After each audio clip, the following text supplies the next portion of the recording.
Tonight on CBC Vancouver News. I feel sad for the family.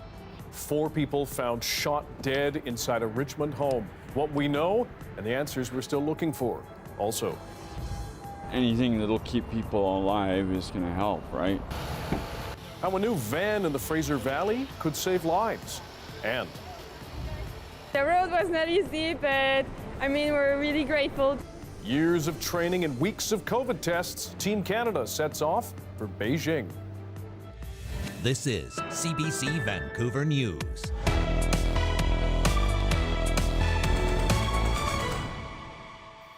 Good evening. Thanks for joining us. Anita is away tonight.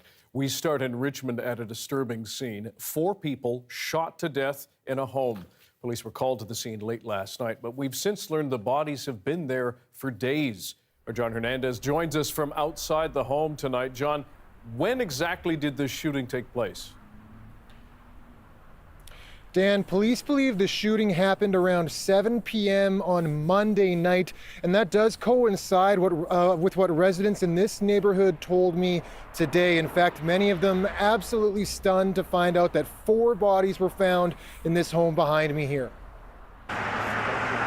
The calls came in late last night. Police raced to this Richmond home where they found 4 bodies with gunshot wounds. The information we have so far is that the victims are known to each other, and the information at scene indicates that this was a targeted shooting and not connected to any ongoing Lower Mainland conflict, we believe, at this time. After a sweep of the crime scene, police say it became clear the shooting happened on Monday evening. There had been reports of possible gunshots in the neighborhood that night. There was a loud bang the previous night that sounded like a gunshot in the house. The upper level is divided into 2. Neighbors say a family lives in the unit where the shooting appears to have taken place. Residents say the gunshots likely weren't initially reported because most people here consider this to be a safe neighborhood. It's a little weird that it's happened just like 2 doors down, but I don't know. We've so far felt safe here. Today, police canvassed the surrounding neighborhoods and even brought out its canine unit. But investigators wouldn't say if there are any suspects. This sort of thing is very concerning for us. So we have a lot of investigators on scene. We're scouring the area. We have a widespread canvass. Interesting to note, police dogs did spend quite a bit of time sniffing the road meridian that's just in front of these homes here. Too early to tell what significance that had in terms of uncovering additional evidence or clues, but that area is still taped off. Meanwhile, police are asking anyone who may have had dash cam footage from the area that night or even seen anything unusual on January 24th to come forward. Dan. Thank you, John. John Hernandez live tonight in Richmond. Charges have now been laid after a tourist from Mexico was stabbed at a downtown Vancouver Tim Hortons. The 25-year-old Mexican man was attacked from behind on Saturday morning. Police say his attacker was caught near Granville and Helmkin yesterday afternoon. The 27-year-old has been charged with aggravated assault. The tourist is in hospital recovering from serious life-threatening injuries.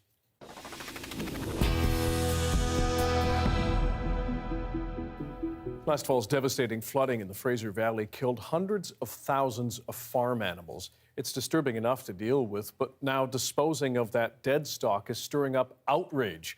Brady Strachan shows us what has people so upset, and a warning for you, these images may be disturbing.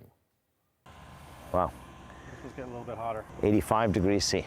Under these massive tarps, organic material is slowly decomposing. We use Gore-Tex jackets to compost organic waste into a Class A compost. This composting facility mainly handles food scraps, but last month the BC government asked it to take a different product, 17 truckloads of pig carcasses from a farm devastated by the catastrophic flooding in the Fraser Valley. It was a disaster, and they were in standing water on the farm, polluting the water. The 10,000 diseased hogs were mixed with wood shavings and covered with tarps, but not before someone took photos of the carcass pile, which ended up in local media, along with criticism from the Upper Similkameen Indian Band. And it said that we were leaching and polluting into the river. Yeah, that was horrible. So it's just not true. The First Nation did not return calls or emails from CBC News. The province says it inspected the facility and will release its report in the coming weeks. Along with the hogs, an estimated 650,000 animals died in the flooding. The vast majority were poultry, but also 12,000 pigs and 420 cattle. In this situation, it was a little more difficult because the animals had maybe been deceased in a field or something along those lines, and we couldn't get to them right away. This Vancouver-based rendering company was able to process 125 tons of hogs into oils and proteins to be used in pet food and animal feed. Situations like this, it's just a heightened reality for us to be able to go in and make sure that we help as much as we possibly can. The birds were sent for composting. Only the cattle could not be processed. They were sent to a landfill. Back in the Similkameen, it will take 1 year for the hogs to compost. That material will be used on farmers' fields to grow food next spring. Brady Strachan, CBC News, near Princeton, BC. To a different animal story now. Bighorn sheep are being struck and killed along a stretch of Kootenay Highway at an alarming rate. Environmentalists are now urging the government to do more to prevent it. 4 bighorn sheep were killed on Highway 95 near the town of Radium last week alone. Collisions are causing the herd's population to drop. Officials say the salt brine used to de-ice the highways attracts the animals. There's extra signage between Golden and Radium right now.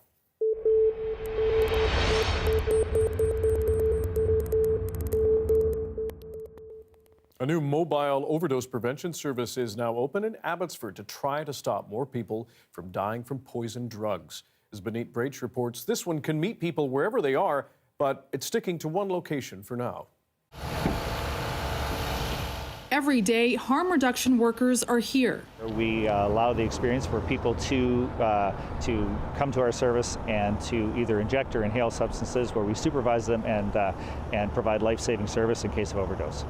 People are monitored inside the van or in these tents as they take drugs, with naloxone kits and other supplies on hand. You know, we see a lot of people dying every day, and especially, regarding unsupervised substance use. So there's different supplies here for inhalation, and then there's things folks can sit here and use it. They're going to use here. Staff are also on site to help with mental health and housing to social work services. 68 people have died from drug overdoses in Abbotsford last year, and that's the most the city has ever seen. In hopes of preventing more deaths from the toxic drug crisis, the van is in this parking lot by Sumas and Lonzo Road intersection, open daily from noon to 6 p.m. The permanent location is in an area where there is a higher need for services like it. This man lives in the lot and is welcoming the help. I think it's going to save lives. Whatever people can do to help is appreciated. He says he lost 2 close family members to overdoses last year. Drugs is a serious problem down here, right? And anything that'll keep people alive is going to help, right? Those working with marginalized communities say the service is long overdue and does not fully solve the underlying factors of the toxic drug crisis. We are not going to harm reduction our way out of this crisis. So decriminalization of narcotics is like a real step one. Even ensuring a safe supply. And while this is the 9th overdose prevention site in the Fraser Health region, he and others do hope this leads to more. Beneat Brach, CBC News, Abbotsford. A longtime BC paramedic is using his own mental health battles to help others heal. As Joel Ballard tells us, first responders experience PTSD at twice the rate of others. And he's determined to change that. Becoming a paramedic was a natural fit for Jeff Smith. Being able to help somebody, at their worst moment. But eventually, his career also became a catalyst for repeated trauma. 1,000 paper cuts he couldn't recognize until officially diagnosed with post-traumatic stress disorder. I thought this is something that happens to somebody else. I'm stronger than that. But in reality, 23% of public safety personnel in Canada suffer from PTSD symptoms. I like to think of first responders as the societal buffers for shock and trauma. You know, we're there for people at their worst day, and we have to put our emotions aside to do the job. Being exposed to new trauma again and again. More than a decade ago, Smith responded to a call of a 2-year-old that had been fatally hit by a vehicle. You know, I remember driving home to my 2-year-old son and my young family at home and thinking, you know, when am I going to process this? He was then diagnosed with PTSD. It would manifest as anger, rage, and insomnia. Sleep terrorized by nightmares. He turned to alcohol and drugs. And then after a decade, suicidal thoughts. I woke up that morning and was ready to end the suffering. Smith ended up in the hospital, and he's not alone. The Ambulance Paramedics of BC says about 30% of its workforce is battling occupational stress injuries. We work shift work, long hours, repeated exposures to, you can imagine, death and difficult interactions with patients, situations, extremely high levels of responsibility. And stigma is still keeping people from asking for help. 1 in 5 Canadians at any one time is experiencing poor mental health, mental unwellness. What are the 4 in 5 of us doing? We need to keep eyes on our people, have authentic conversations. After a year of recovery, Smith is now helping others, launching a not-for-profit that teaches a proactive technique called detachment to help first responders recover from PTSD. The same technique that saved Smith. I've seen the damage that PTSD does to people and their families, and I'm really passionate about giving these people a voice and before it's too late. Joel Ballard, CBC News, West Vancouver. If this story was upsetting or if you are struggling, there are people who can help. The Canada Suicide Prevention Service can be reached at the number there, 1-833-456-4566. And the Kids Help Phone can be reached at 1-800-668-6868. They also offer live chat counseling on their website.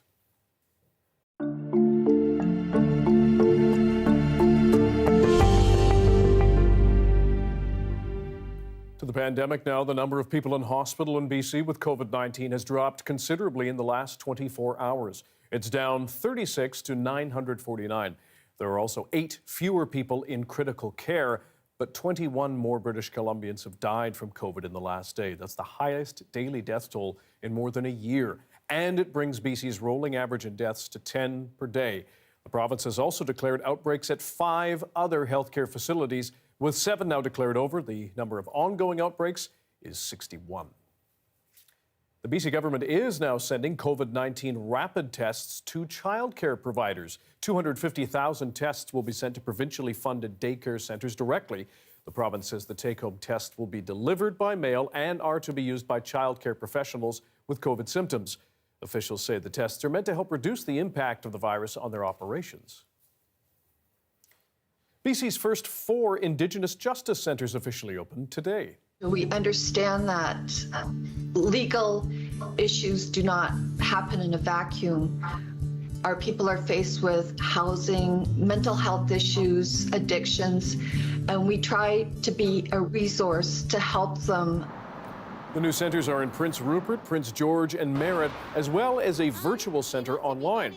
The centres will help support upholding self-determination, reclaiming Indigenous legal traditions, and addressing systemic injustice.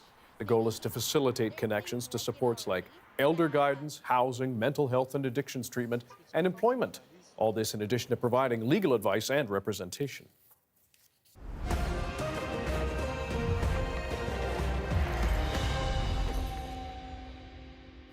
The wait is over. Amid the pandemic uncertainty and upheaval, the Winter Olympics begin next week.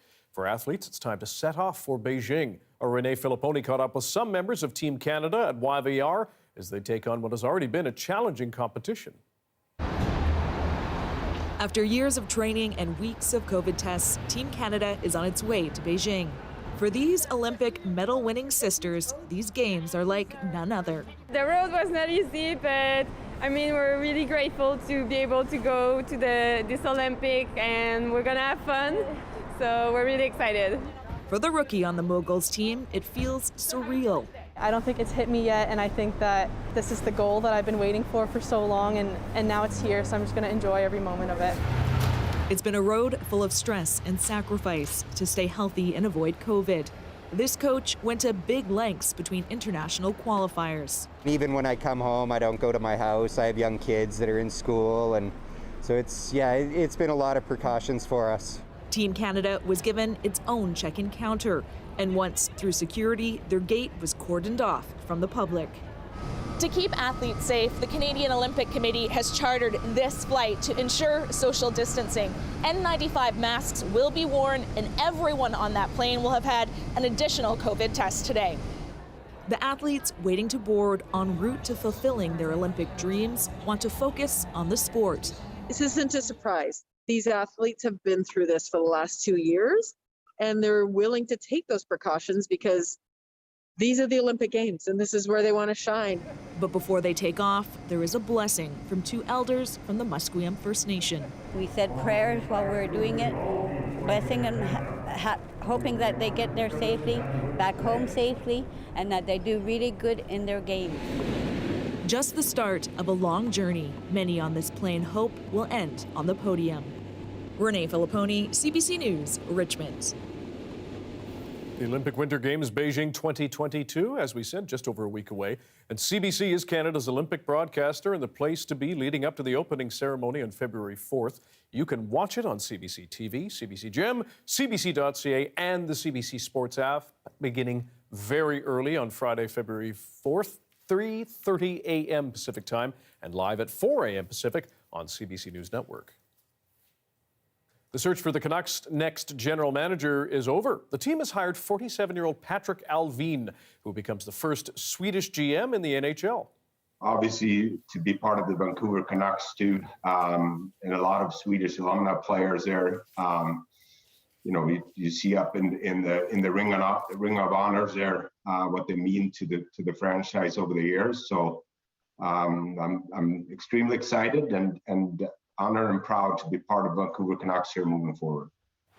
Alvin played 9 years of professional hockey before becoming a scout.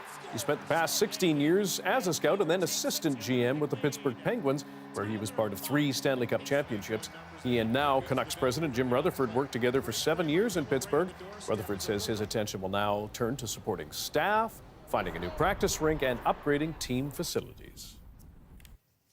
Nanaimo fire crews and BC conservation officers teamed up to rescue a deer that fell into an icy lake yesterday afternoon. Take a look. Chilling sight in the middle of Westwood Lake. Bystanders called 911, alerting Nanaimo Fire and BC Conservation. 8 firefighters, 2 conservation officers, 2 trucks, and a boat all zipped to the call. But when the deer wouldn't swim, the crew decided best to bring it on board. After half an hour, the rescued deer was eventually back on dry land and took off into the nearby woods.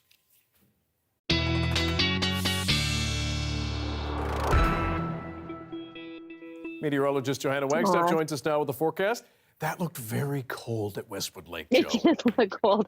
Yes, I think bringing it on board, and I mean, I hope that somebody snuck a cuddle with it because it was pretty cute, pretty cold, and well worth, I think, all the effort. It is still cold out there, though, Dan. A reminder that, even after a big freeze up in December, bodies of water are still frozen across parts of British Columbia and even here in the South Coast, and temperatures still dipping down below the freezing mark. Take a look at where we're headed tonight with our temperature trend once again sub-freezing for most of Metro Vancouver, just by a couple of degrees, but waking up to very frosty temperatures indeed once again for your Thursday morning. That's really due to the fog that will be in place through the overnight. It's moving back in after seeing a nice break across Metro Vancouver this afternoon. Gorgeous blue skies once again for the golden hour, but widespread dense fog advisories. I really think for just one more overnight and early morning hours. Keep in mind that air quality statement has expanded through Prince George westward because of that sinking air locking in low-level particulate matter. But the high pressure responsible for the inversion, responsible for the fog, responsible for the cold temperatures is sinking south in the next 48 hours. We get one more battle between the fog and the sunshine, and then this low pressure system off our coast will skirt in for the weekend. But Dan, I think that means a couple of sunny days, fog-free before we get the rain. So I'll time that out. Changes ahead, finally, coming up in the forecast. Oh, the change. We're always prepared for it. Changes. Thanks, Joe. You're welcome. The weather update is brought to you by Sophia Financial Group of Raymond James Limited. Register now for our free Cash Flow Connection series at sophiaevents.ca.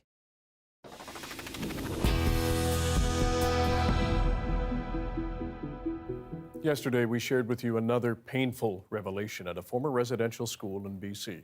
This time near Williams Lake. The suspected graves of 93 children have been identified near the grounds of the former St. Joseph's Mission. Wamish Hamilton is here to help us better understand this ongoing process. Wamish, first of all, what is the larger context for yesterday's announcement? Well, yesterday they announced the revelation of 93 reflections, they called them, indicating graves. Much like last year in Kamloops, which had a similar revelation, there was a focus and attention on Williams Lake. But we must remember that there are still 18 former residential schools to survey for possible remains. This means there are more revelations yet to come. The next phases of work could involve disinterment and repatriation. You know, it's about Indigenous people, but this involves all of us now. Williams Lake First Nation Chief Willie Sellers spoke about what Indigenous people have already known and that they're being heard. He also mentioned support from Canadians, and that's a key point. We're beginning to walk this difficult, painful path together now. You want to acknowledge all of the former leadership that continued to fight the fight in an era that didn't necessarily welcome it. We have political support now, we have nation support, we have Canadian support, and that's not what former leaders had when they started to raise awareness around residential schools and the legacy of those schools in this country. Wamish, you mentioned the next phases for this very difficult work. What does that look like? Well, in Kamloops, they have a repatriation committee made up of the representatives from the 13 families that make up Kamloops. They've supported, in principle, disinterment and repatriation, but they state that more talks need to take place. So they gave no official statements, more talks with other First Nations. They're in talks right now with many different First Nations who had children who went to the Kamloops Indian Residential School. Kamloops has its protocols and customs and traditions around death. Other First Nations have theirs. Indigenous people aren't a homogenous people. So common ground has to be found, and traditions and customs and such have to be aligned. And the issue is it wasn't just children from the Kamloops First Nation that went to this school. There were children from many First Nations, from different regions, not necessarily in their territory or from where their family was from. These discussions with other First Nations are delicate because of the distinctiveness of First Nations cultures and protocols, particularly around death and mourning, which is really serious in First Nations communities. Kamloops, for example, their discussions with other First Nations have been private. They've been ongoing around the repatriation of remains. There's those discussions. They're ongoing and continuing, so they must be having some measure of success. But we can turn to other examples for best practices and cautionary lessons. I'm speaking specifically of forensic identification work that was done in Bosnia, for instance, after their wars. There's a different context, mind you, short, intense conflict versus long attendance, forced attendance in residential schools. There was also a juvenile reformatory that operated in Florida for more than a century that closed, that had many unmarked graves of children in its midst that were repatriated back to their families.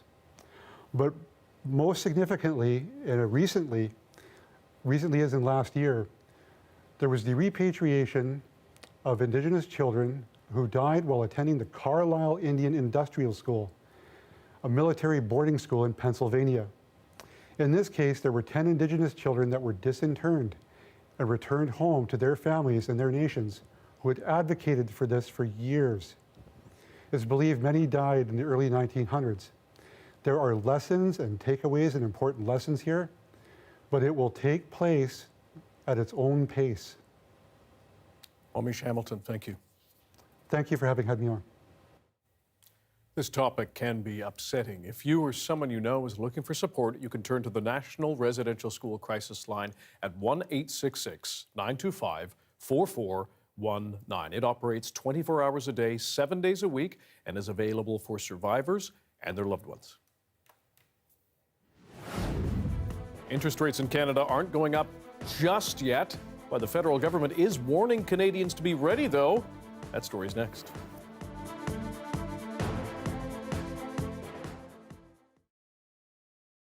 Thank you for staying with us on our commercial-free live stream tonight. Hello to everyone watching online. For most people, cold temperatures mean you hunker indoors to stay warm. For some daring Torontonians, though, it's the perfect time for an icy dip in old Lake Ontario. They claim frigid swims aren't just fun, but healthy. Prove it, folks.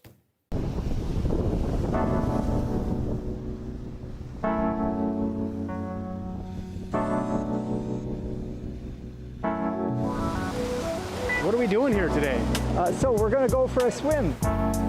There's a group of about 700 of us who, not everybody swims every day, but various people come out. And we swim year-round here at Ontario Place, and we've been swimming at Ontario Place for some years now. And so we come here regularly to enjoy nature and to get some nice, carefully controlled cold exposure, which is known to produce great health benefits. I mean, it speaks for itself. On such a day, who can resist a plunge in the cold? It's magnificent. It's like hitting the reset button, and there's nothing better in life. I think people are generally would be very nervous about something like this. Well, I'm nervous every day. My mind is always here to protect my body, but when I show my mind that the body can handle it, I get stronger. And that's all about, making the spirit shine. That's truly what it is about. So the weather is frightful, and the swim is so delightful.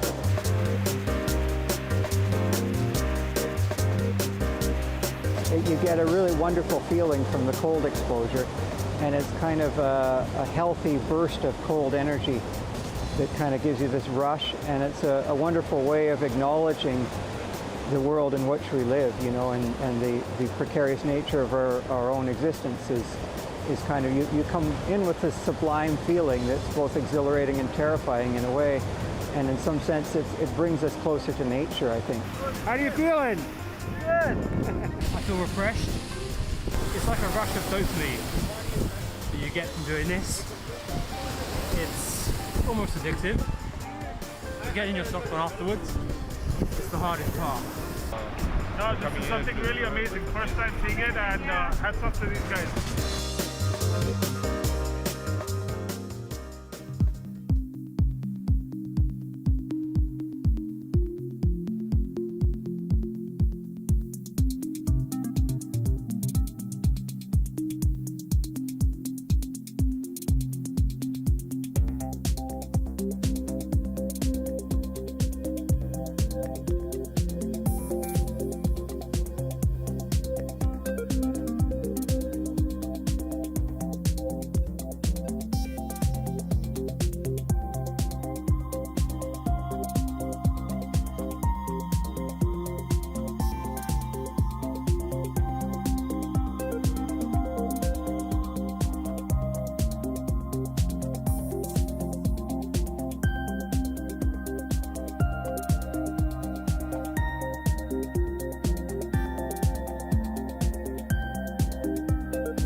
A convoy of truckers upset about a cross-border vaccine mandate is making its way to Parliament Hill. Today, the Prime Minister rejected the protesters' claims, saying most truck drivers are already vaccinated. Travis Danraj has the latest from the convoy and what officials in Ottawa are doing to prepare for its arrival.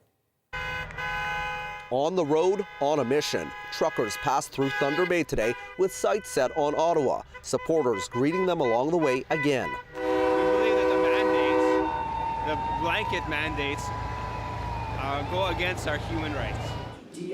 For the first time, the Prime Minister weighed in directly on the convoy, saying 90% of truckers are vaccinated. As for the protesters, small fringe minority of people who are on their way to Ottawa or who are holding unacceptable views that they're expressing do not represent the views of Canadians who have been there for each other. Ottawa police are taking the lead on security Saturday, prepping for thousands to descend on Parliament Hill. What started out as a single expression of demonstration through what was called a freedom convoy involving vehicles from across Canada, over the last several days, and particularly in the last 24 hours, has changed substantially. There is increasing concern about violent online rhetoric supporting the convoy, and that those with extreme views are planning on attending. Pat King is in the convoy and claims to be an organizer. He is known for his far-right views and using homophobic and racist language in the past. Other convoy leaders are now distancing themselves from King. 100% that it's had to be done due to the PR. It had to be done. It had to. So it is what it is. Anti-hate groups are concerned about what this weekend could bring. There have been enough people who've been posting messages related to the idea that, well, Canada will have our January 6th event. The majority of the people involved in this protest probably want nothing to do with that. NDP leader Jagmeet Singh said in a statement the convoy is dangerous. This after CBC News confirmed his brother-in-law donated $13,000 to the cause. The NDP says it was a mistake and he's now trying to get the money back. In an op-ed just published, Aaron O'Toole says he supports truckers but denounced extremists, urging Canadians to respect each other's right to protest. Travis Danreg reporting from Ottawa tonight. The United States continues to be hit hard by COVID-19. The average daily death toll now matches that of the most severe Delta strain at its peak last September. As Magda Gabrisalasa reports, just 67% or so of the eligible American population is vaccinated. The number of new cases of COVID are way up because of the highly transmissible Omicron variant. The director of the Centers for Disease Control said today that with new cases, the numbers are 5 times higher than during the Delta wave, and about 2,200 people are dying every day. And the message remains, get vaccinated, get boosted. Last week, CDC put out data that demonstrated that if you are boosted, you are 68 times less likely to die than if you are unvaccinated. Our hospitals are full of people who have not been vaccinated, and I would encourage people to go get vaccinated. But as we know, not everyone agrees, including a man in Boston who could be missing out on getting life-saving surgery because he's unvaccinated. DJ Ferguson is a 31-year-old man who is in need of a heart transplant, but he's been taken off the transplant list because he's not vaccinated. This is his father. My son has gone to the edge of death to stick to his guns. It's kind of against his basic principles. He doesn't really believe in it. That may be the case, but it remains a requirement by hospitals for potential transplant patients. Cold could kill you. COVID could kill you. The organs are scarce. We're not going to distribute them to someone who has a very poor chance of living when others who are vaccinated have a much better chance post-surgery of surviving. So the hospital in this case, Brigham and Women's Hospital, says the COVID-19 vaccine is one of many vaccines and lifestyle behaviors required for transplant candidates. And they say it's all about improving the chances for a successful operation and the patient's survival. Now, it is possible that Ferguson could have another option by getting a mechanical pump instead of a transplant. That does not require that he be vaccinated. Magda Gabrisalasa, CBC News, Washington. Back in this country, the Bank of Canada has held its benchmark lending rate at 0.25%. That decision surprised many economists who expected the central bank to announce an increase. It would have been the first move since the bank slashed rates at the start of the pandemic. But as Jacqueline Hansen tells us, the bank is making it very clear that rates will go up soon, and Canadians need to be ready. This is my condo. I bought this condo in 2004.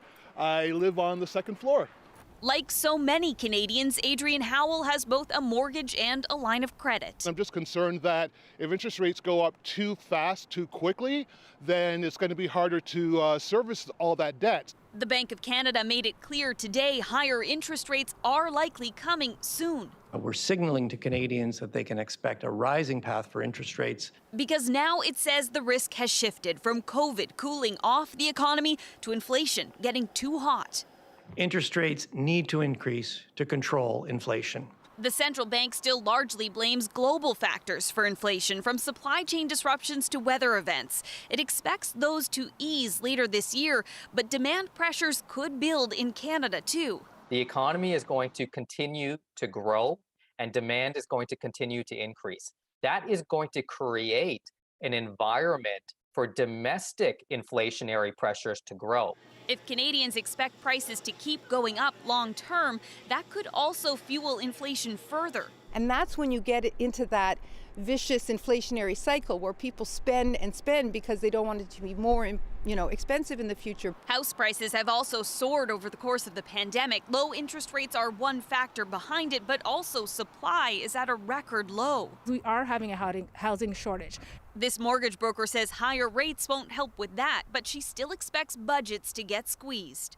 With the first quarter point, may not feel it, but trust me, after the second one, you will start to feel that pinch coming.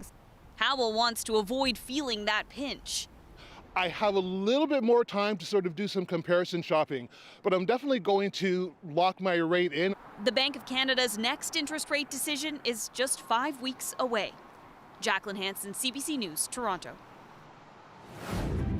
The saber rattling continues. Russia and Ukraine sit down to try to hammer out a deal, but why there's a long way to go after this.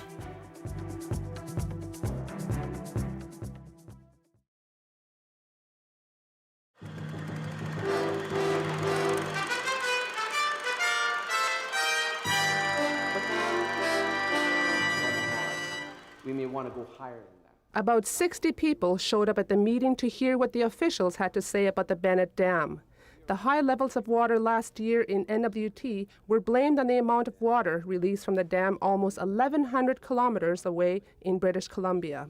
I mentioned there were 2 sinkholes. Using a slide presentation, a representative from BC Hydro explained that a sinkhole or an erosion of one of the dam's walls was the reason huge amounts of water had to be released. This was done so workers could get to the hole and fix it. A representative from Alberta's Environment Department explained that the high levels of water should not only be blamed on the dam. We had a whole heck of a lot of snow throughout all of Alberta and BC on this side of the Rocky Mountains. Antoine Michel came from Tlutselke to attend the meeting. He's not convinced that Mother Nature played that big of a role in changing the environment. Don't do January to February to ye constantly actually 6 to 5 feet than a kilo. Lot in get caught in a case and neck a canilere. Who don't January Hunindero don't January Hunindero connect bin call 2 feet on the zout hour. Kui don't ye this Dahar Yazi this Kuhet Yasi is Anna a year can the Kailanilo. A lot of people came down. Danny McDonald lives at Salt River, about 35 kilometers away from Fort Smith. The water level is inches away from flooding him out of his home. He came with many questions, but wasn't sure he left with all the answers. Not really, no, not at all. I came here with an expectation that they would tell us that they would quit releasing water and they would hold back water, and that the dam integrity would have been all put into place and that it would be safe. Other concerns were brought forth. The mayor of Fort Smith, Dennis Bevington, hopes that some of the problems would be prevented with better communication. There is no interjurisdictional cooperation right now in terms of water resources here, and that has to change. More water is expected to be released for maintenance sometime this summer. And with a better communication system in place, the high levels of water may not come as a shock to those living along the waterways. In Fort Smith, I'm Snooky Catholic.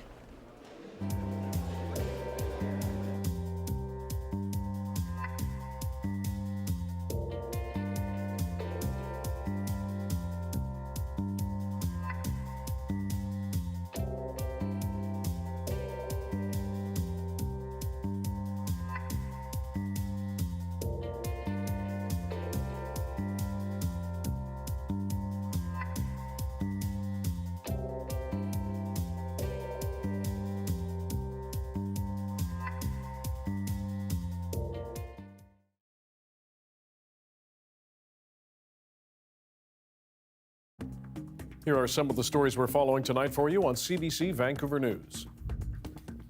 4 people have been found dead inside a home in Richmond. Police say the victims were likely shot to death on Monday night. While the killings appear targeted, it's not believed to be gang-related. Bighorn sheep are getting killed at a concerning rate along a stretch of Kootenay Highway. The problem is they're getting hit by vehicles. Conservationists say the province is not doing enough to stop the sheep crashes and are calling for lower speeds, more signage, and a wildlife overpass. And a 27-year-old man has now been charged with aggravated assault in connection with a stabbing of a Mexican tourist inside a downtown Vancouver Tim Hortons. It happened early Saturday morning. The tourist is in hospital, still recovering after being seriously hurt. Canada announced what more it will do to help Ukraine stand up to Russia, and it falls short of what Ukraine says it needs on a day when Russia put more military muscle into motion. David Cochrane shows us Canada's offer and Ukraine's response.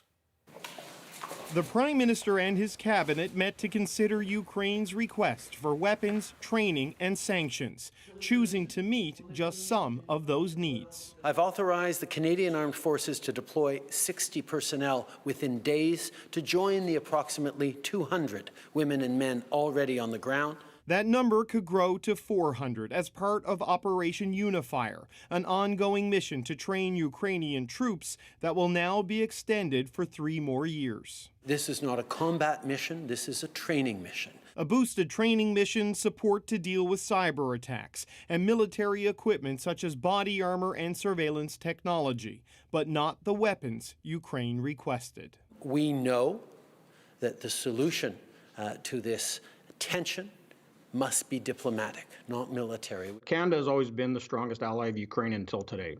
Conservatives blast the lack of weapons or any lethal equipment as Russia masses troops and tanks along the Ukraine border. This was a half measure by Justin Trudeau, which will surely disappoint our Ukrainian allies. What the Conservatives call a half measure, Russia calls provocation. Additional military support to Ukraine is only fuels the war in Donbass and serves as a source of tension, not only within Ukraine, but also between Russia and Canada and the West in general. The Ukrainian embassy issued a statement saying, "We welcome the cabinet's decision announced today to support Ukraine's defense," calling the measures extremely important, but adding that polls show 75% of Canadians are in favor of providing weapons to Ukraine. What's also missing in this announcement are sanctions against Russia, as Ukraine had also requested. Canada didn't deliver on that, but is threatening to coordinate sanctions with its allies if Russia takes any further aggressive actions. David Cochrane, CBC News, Ottawa. Canada is not sending weapons, but Ukraine did receive more arms today, and Russia showed off some of its own combat hardware. That was the backdrop as diplomats performed their own maneuvers today. Here's Susan Ormiston with the state of talks to avert war. Diplomacy by darkness. The U.S. ambassador in Moscow delivering a critical diplomatic pouch to the Russian Foreign Ministry. Answers to the Kremlin's demands, a next step in the escalating crisis. Right now, the document is with them and the ball is in their court. No one is betting exclusively on a diplomatic breakthrough, especially with Russia muscling up its military maneuvers. Releasing video today of new fighter jets en route to Belarus for exercises, it says. Warships, 20 of them in the Black Sea just off Crimea, carrying out communication drills. Whether they choose the path of diplomacy and dialogue, whether they decide to renew aggression against Ukraine, we're prepared either way. And Blinken said the U.S. and its European allies are in lockstep in their response. There's no daylight among the United States and our allies and partners.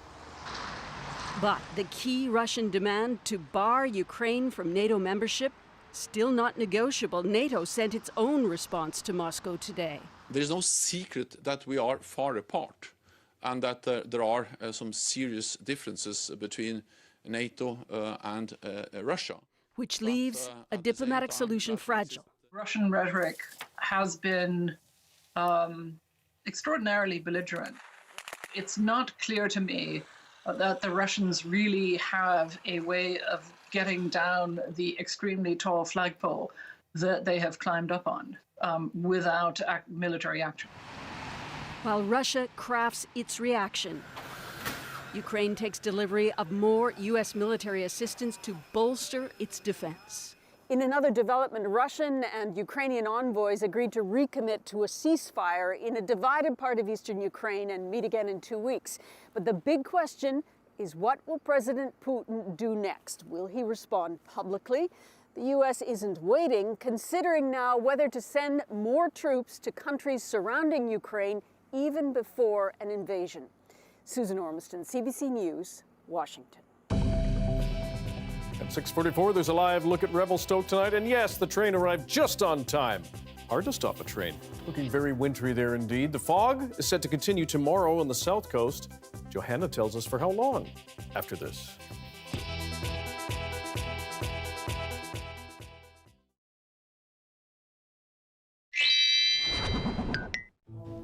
Hello there, Gary the Unicorn here, getting sporty at the beautiful Mount St. Louis Moonstone. Ah, yes, with Mr. Orlando. So we can ask, what in the Olympic Winter Games is this?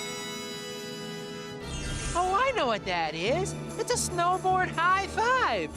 Put her there. Inaccurate, Gary. Actually, that is called a chicken salad. Woo!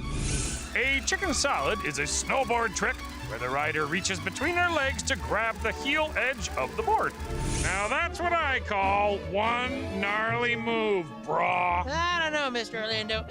This chicken salad isn't so gnarly as it is a bit squishy on my hooves. Well, Gary, why are you standing on a sandwich? I'm snowboarding. Chicken salad sandwich style. Woohoo! Look at me go! Very impressive, Gary. Hey, wait, are you standing on my lunch?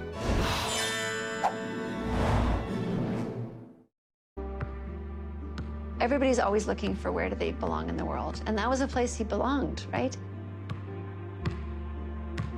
What about this stings the most? I mean, this idea that you're not native enough to participate in the tournament. Even though I have status and I've been part of the community for a long time now, and I lived out there with my grandma, just not being able to go up there this year with the boys to see them, everything just hurts. It made a scar on me, you know what I'm saying? Like, it definitely left a mark. For you to tell me that I ain't native. As a black person adopted by a non-black family, he's already had to contend with that side of his identity and figure out who he was. He came into our family by adoption and not by birth doesn't make him any less legitimately Hiltzik. The blood quantum rule, if you carry it to its logical conclusion, it will eliminate and erase Indigenous people down the road.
This new arrival doesn't have a name yet, and zookeepers don't know its sex, but the cuteness factor, very sharp. This is a 3-week-old porcupette, which is how baby porcupines are known. Fun fact, the animal made its public debut at the Smithsonian National Zoo with mom Beatrix close by. Mom and baby are being kept separated from dad for now to give them time to bond. Quill samples from the new arrival are being sent off for DNA analysis to figure out its sex. The zoo team is also wondering if the newborn will take after Beatrix, who is relaxed and easygoing, or Dad Quilber, who's active and curious. Meteorologist Johanna Wagstaffe is all of those things. Active and curious, easygoing, but can be active when needs to be, like when there's weather. Yes, that's right. Yes, I've got the quills ready to go. I am here for... Careful, everyone. Yeah, exactly. I'm here for the naming of this porcupine. We need to stay on top of this developing story. Apparently, this porcupine's brother is, I forget. Quilliam. Oh, okay. All right. Right? So that's the level that we've got to aim Start for. Start emailing us, folks. We know we want a name. It's very important, and we will stay on top of it. As we will the forecast, we've got changing conditions in the next couple of days.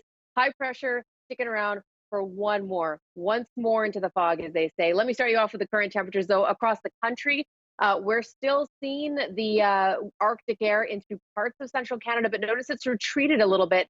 -5 through Winnipeg, actually more seasonal. -22 for Ottawa and Montreal, -30 up towards Labrador City, but catching a bit of a break from that Arctic air mass for much of the country. I want to take you through the temperatures, the forecast daily highs through parts of British Columbia. It's been chilly in through the south coast with the fog, but in through the interior, when you've not had that fog stick around, it's actually been quite mild, and temperatures will continue to soar above seasonal once we get out of that fog for Friday. So all of these temperatures, a good 5 degrees or so above seasonal through the interior, will stay on the positive side of seasonal through the weekend. But heads up, next week, starting Monday, we're actually getting into a bit of a modified Arctic air mass ourselves. And we could see some snow in the forecast, even for the south coast. That's next week. We have to get through the fog, the sun, the rain, and then some snow for next week. So lots going on once this high pressure ridge sinks south. And there it goes. Tomorrow afternoon, we'll see it dip down. That's going to allow fresh Pacific air in. And I do think we've got a mix of sun and cloud for Friday without that fog looming in through the morning. I think we can hold it through Saturday, but notice that Pacific system spreading rain through central coastal sections down to the north coast of the island for Friday night. Definitely getting to Vancouver Saturday night into Sunday. That'll be a rain event. So enjoy the sunshine if it gets through the fog for tomorrow. 7 in through Victoria. Here on in through Metro Vancouver, temperatures will be variable depending on how long that fog sticks around. We had a bit of an outflow today, so there is a chance that we could have another stunning afternoon like we did today.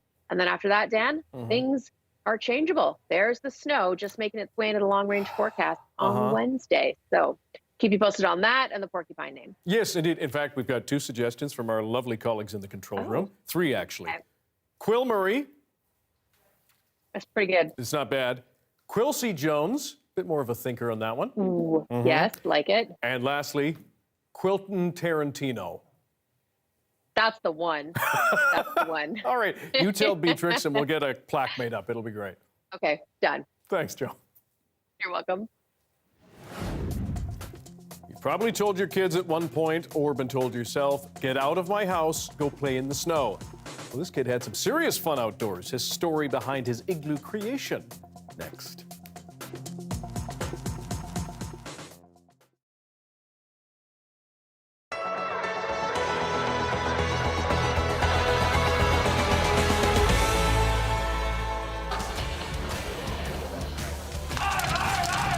It was perfect timing. Like, I just found out that the CFL wasn't going to happen, and again, it was kind of like, oh shoot, like, got another off season coming up. Like, I've just been in a really long off season, and then a couple weeks later, I had that email from Bobsleigh Canada, and it was all right, perfect. Like, I got nothing else on, so packed a bag and flew out to Calgary, and that was like the real start of my bobsleigh. Was the fall of 2020.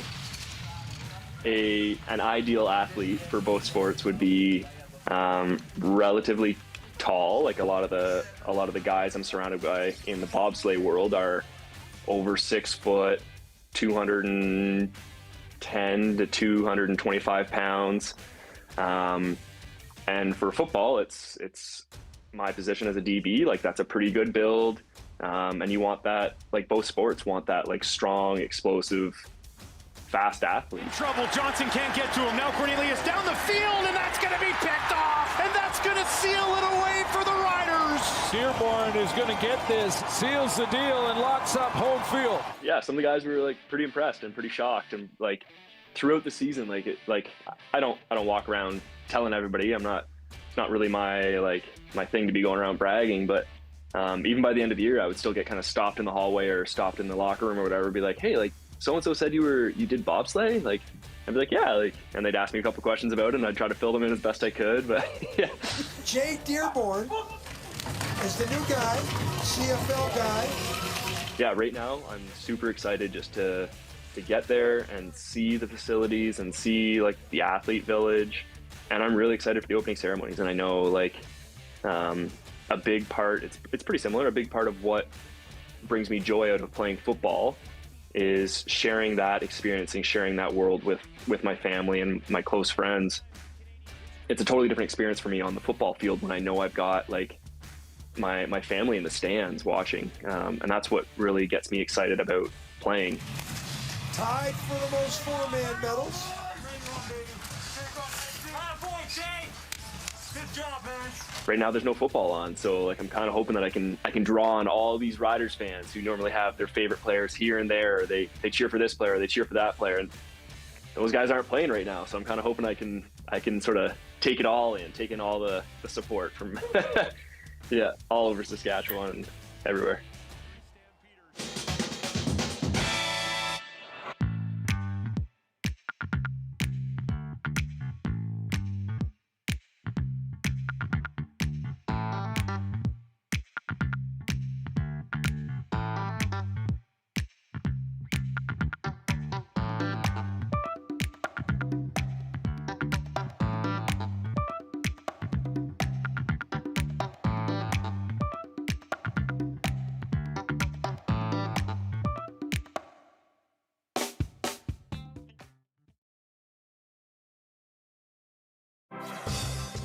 Hi, I'm Amy Bell, and here's what's in your CBC Vancouver inbox.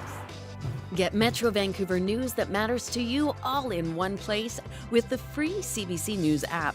It's easy to use. Open the app and set your local tab to BC for news that's curated to you. And you can even watch live streams of CBC Vancouver News at 6 with Anita Bath and other CBC News broadcasts on the go. Download the free CBC News app and stay connected to where you live.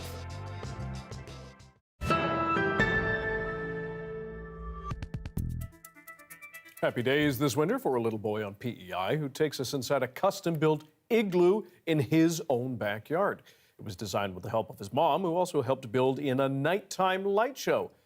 Fun fact, they've even bunked down inside overnight. Take a look. Come on inside. So William's 6, he loves being outside. So this is a kid that he loves skating, he loves snowshoeing, he loves tobogganing, he loves playing out in the yard. As a parent and as a teacher, we're really noticing that kids, we're online quite a bit, and our students, they need to get up and to be active. We're clearing off the snow so when it gets dark, we can see it on one glow. This past Friday, we decided, let's go for it, it's looking great. So we're like, okay, let's do it. My mom looked online in YouTube and she saw this video and they made an igloo, and so she just wanted to make it. He was out every night. He was out till 10 o'clock on Thursday, 10 o'clock on Friday. He was passing bricks and right there, and he was doing everything he could just to be involved. So you put food coloring in one of these boxes and then put water in it, and then this is what it becomes, a brick. And then this is how you take it out. The spots where like you can't stick it together, you need slush to put in the cracks. So the middle of the bricks are slush. See this light switch? If I take off one mitt, then I can take it out, and then we can turn on the lights, different colors, and it's pretty warm in there. One last green piece in the roof, didn't we? What was the last piece we put in? Do you remember? Blue. No, which one? Where was the last one? Green. Oh, it was that teal one on the door. Yeah. Silly. He made all the colors. He likes to mix all the different drops, so we made sure we had lots of food coloring. We probably went through 4 or 5 boxes of it. We watched Mr. Penguin's Poppers, a good winter movie outside, ate some popcorn, and we snuggled up and we slept. We lost it till 5:30 in the morning, but hey, I think that's pretty good. I think if someone wants to do it, I think it is definitely doable. And get the kids involved. They'll enjoy it. Looks like a wintertime disco ball. You get a mini fridge in there, you got it beat. Thanks for being with us tonight on CBC Vancouver News at 6. You can watch this newscast on CBC Gem, our free app. We're also on YouTube, Facebook, Instagram, and our website, of course, cbc.ca/BC. I'll have your next local news at 11 o'clock, right after the national. We'll see you then. Good night.